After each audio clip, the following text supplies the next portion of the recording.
ئێمە ئەم کۆمەڵە کادیرەکی هێناومان ئەم خولەمان بۆ کردوونەتەوە بۆ ئەوەیە بەڕاستی ئاستی توانای بانگەواز و پەروەردە و چوونە ناو خەڵک و کارکردن لە بواری بانگەواز و پەروەردە خۆیان باشن الحەمدا زیاتر بەهێزیان کەین بە قووەتیان کەین و یەکێ لە بابەتەکانش کە لێرە باسی سۆشیال میدیایە کە یەکێکە لە محازەرە و بابەتەکان کە ئەویش بەڕاستی کاریگەری بە باش و بە خراپە لەسەر کۆمەلگاهەیە یەکێک لە محازەرەکان ئەوە بوو بۆی کەواکو ئەمان زۆر بەرچاوڕوون بن بزان ئەو زەرەر و زیانانە چین و بزانن بەکارهێنانەکەی چۆن لە خزمەتی ئیسلام تەواو بێ.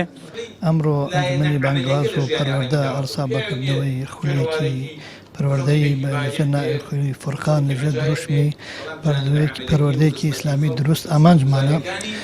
خولەکە بۆ هەموو مەڵبەندەکانی کۆمەڵی ئیسلامی بوو. خولەکە لە دوو دەڤەرە ئەمڕۆ بەرواری 27/8 لە سلێمانیەوە سبەینێ بەرواری 28/8 لە هەولێر دەبێت.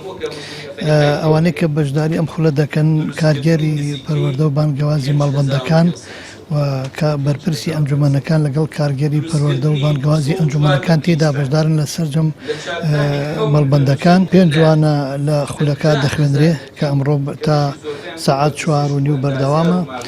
وانەیەک لە ئوسوول الدین مامۆستا دلێگەرمیانی و وانەیەک ناوی سۆسیال میدیا زەرور و زیانەکانی مامۆستا کاڕوان، وانەی الدعوة العملية بەڕێز دکتۆر محەممەد بامۆکی، وانەی وتنەوەی منهەجی پەروەردەیی مامۆستا کەمال حەمزە، وانەی تەسکیەت النەفس مامۆستا سەربەز جەباری دەڵێتەوە.